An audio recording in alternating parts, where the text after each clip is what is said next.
นี่ครับเรามาร้านชนทิชาซีฟู้ดโอ้ย2 โลแล้ว 2 โล ป่ะ ฮะ 2 โล 2 ป่ะ 2 โล ข้าวโพดตะกร้ามันหนัก2 ขีด ไม่รู้ผมไม่รู้ ต้องถามเขาก่อนก็ได้ถาม ทีนี้เขาพูดว่าใส่ยังนี่ นี่2 กิโล 1ใช่ไหมโอ้ถ้าใส่นี่ก็ เกินใช่ไหม แถมหนึ่งได้ แล้วต้องถามพี่เขาถามเจ้าของร้านอ่ะ ถามพี่ก็ได้นะ นี่ครับปู น่ะลองใส่ก่อน โอ้ยแล้วเราแจ็คพอตครับเราได้ ชิปเกินต้องเอาตัวเล็กออกมา เราได้ ตัวเล็ก เราได้กั้งไฟเบอร์เริ่มเทิมมาด้วยเขาให้ ครับ เขาแถมให้ แบบว่ามันมีตัวเดียวพอดีเขาก็เลยให้ครับ เดี๋ยวเราจะเขี่ยมาดู ตัวโคตรใหญ่โคตรครับจะอยู่ตรงนี้เดี๋ยวโดนกั้งดีด ไข่ไปเลยอ่ะ นี่วะตรงนี้ครับร้านชนทิชาซีฟู้ดโอ้ย ได้ไหม โอ้ย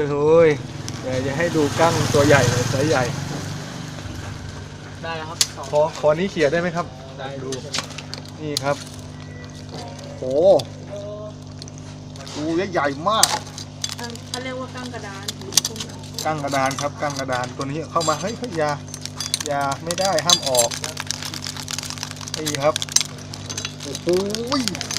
ตัวนี้ก็ประมาณ มีแค่อยู่ดีให้เดี๋ยวนี้ให้ ห้ามออกกลับเข้าไปประมาณ3 ขีดนะครับโอ้ยดูดิใหญ่แค่ไหนดูมือ ครับ ใหญ่เท่าฝ่ามือเลย กี่ม้วนเลยเนี่ย โอ้ย ตีให้นะ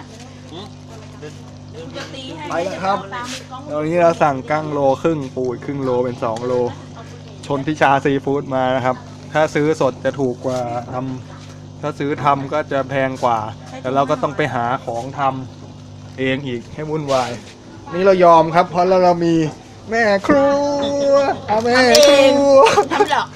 นี่คือเอเลี่ยนค่ะเดเตอร์เคยเห็นดูป่ะหนังเอเลี่ยนอ่ะ เขาบอกว่ารสชาติคล้ายๆ lobster เห็นไหมนะ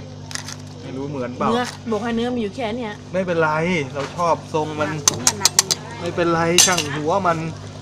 ไปแล้วครับผมมาแล้วครับ อยู่ตรงอ่าวใหญ่เกาะกูด